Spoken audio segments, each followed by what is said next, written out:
I'm Paul Perkins with the check of your ag weather. Through Saturday, daytime highs remain cooler behind a cold front in the mid-30s to the low 40s. North central Kansas to southeast Nebraska may see snow accumulations of an inch or two, possibly a wintry mix tonight through tomorrow morning, with low pressure lifting northeast across the southern plains. Saturday, light snow and rain are possible mostly across Nebraska as a disturbance tracks to the east. Some locations in central and eastern Nebraska may see a dusting to an inch of snow. Sunday through Wednesday, a ridge of high pressure builds east onto the plains for a warming trend and dry weather. Highs warm from the mid-40s to around 50 on Sunday to the 50s and some low 60s by Wednesday. The sustained warming trend continues. Nebraska and Kansas temperatures Tuesday through December 13th likely to be warmer than normal, but low normal precipitation is indicated for Nebraska and Kansas the middle of next week. That's before a trend of slightly above normal precipitation late next week through December 13th. Checking the regional drought monitor, Nebraska improved a percentage point to 60% drought-free. Drought-free conditions to abnormal dryness continue in much of the central, west, and northeast corner. Moderate to severe drought continues in a small area from St. Paul to east of Kearney, Minden, and Red Claw, along with much of the east. Extreme to exceptional drought is locked at 11% of Nebraska, including east central locations along and east of a line from Fullerton to Grand Island, Hastings, and Superior.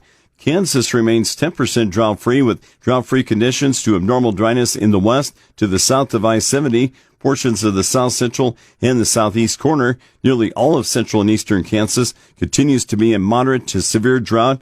8% of Kansas is locked in an extreme to exceptional drought, including Stockton to Russell, Lincoln, and Beloit, Rice County to northern Reno County, and towards the southeast for Elk and Chautauqua counties. Key weather factors affecting the markets include temperatures on the rise and some precipitation going into December in the U.S., good rain continuing for Argentina, increasing wet season rain in central Brazil, and heavy rain again for southern Brazil.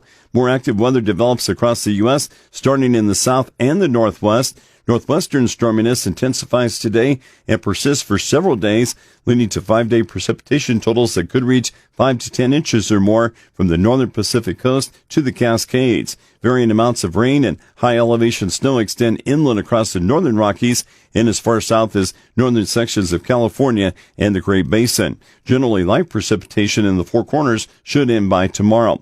Significant rainfall unfolds across the south, with 5-day totals reaching 2 to 4 inches or more from southeast Texas into parts of Georgia, South Carolina, and western Florida. Precipitation could top an inch along and south of a line from eastern Kansas and Missouri to New England. Mostly dry weather prevails the next 5 days in many other areas, including across southern Florida, the Rio Grande Valley, the northwest half of the plains, and the upper Midwest. For the plains and Midwest, temperatures are milder for at least the first half of December and rise well above normal the middle portion of next week. Across central Brazil, more typical wet season rain increases in coverage and intensity this weekend, continuing through next week, benefiting soybean development.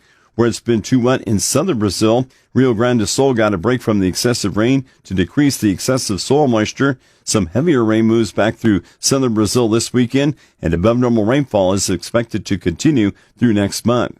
Argentina crop weather more balanced as widespread rain continues through tomorrow. Additional rain may continue in some of Argentina this weekend and next week, maintaining mostly favorable conditions for corn and soybean planting and development. With the check of your ag weather, I'm Paul Perkins.